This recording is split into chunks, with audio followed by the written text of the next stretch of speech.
అడుగుతూ ఉంటుంది. మన వాళ్ళు ఎవరు, మన కోసం ఎవరున్నారు, మనమైతే అందరికీ మంచిది కోరుతూ ఉన్నాం. అయితే మన గురించి ఎందుకు జనాలు ఇలా ఉంటారు అని అప్పుడప్పుడు మనకు మనమే ఆలోచనలు వస్తూ ఉంటాయి.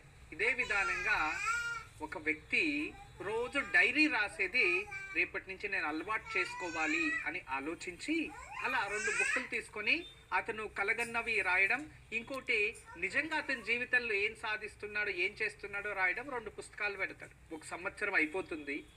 అప్పుడు ఆ పుస్తకాలు చూస్తే ప్రతిరోజు తన జీవితంలో ఏదైతే ప్రతిరోజు జరిగేవి రాస్తూ ఉంటాడో అది ఆ డైరీ పూర్తి అయిపోయి ఉంటుంది. కానీ తన కళల గురించి రాస్తూ ఉంటాడు కదా, అది 4-5 పేజీల్లోనే ఆగిపోయి ఉంటుంది. ఎందుకు అంటే ఎప్పుడు కూడా కళలు కనేవన్నీ కూడా జరగవు. ప్రతిరోజు కలకని బతకడానికి మనిషి జీవితంలో అవ్వదు.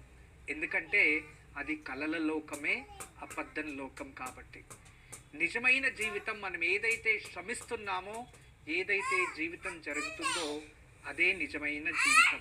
అందుకే మన జీవితంలో ఎప్పుడు గుర్తుపెట్టుకోండి, మీ శ్రమ మాత్రమే మనకి ప్రాప్తిస్తుంది. మనల్ని మనము నమ్ముకోవాలి. ఇతరుల్ని నమ్మడం వల్ల మనకి అపమానం, హాని మరియు అతి విశ్వాసం ప్రాణ సంకటం అని. చూడండి, ఎప్పుడు కూడా భగవంతుడు ఎన్నో అవకాశాలని మనకి సృష్టిస్తూ ఉంటాడు. కానీ అన్ని రకాల అవకాశాలని మనం ఉపయోగం చేసుకోలేకపోవచ్చు.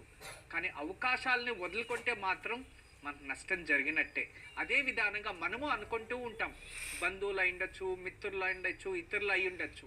మన వాళ్ళు ఎవరు? మన కుటుంబ సభ్యులు మన వాళ్ళ, లేదో మన తోడు పుట్టిన వాళ్ళు మన వాళ్ళ, లేదో స్నేహితులు మన వాళ్ళ, మన కోసం ఎవరుంటారు అని మనకు అప్పుడప్పుడు ప్రశ్న అనిపిస్తూ ఉంటుంది. ఇక్కడ మన కోసమని మనమైతే ఉన్నాం. ఈ శరీరం ఉంది, లోపల అంతరాత్మ కూడా ఉంది.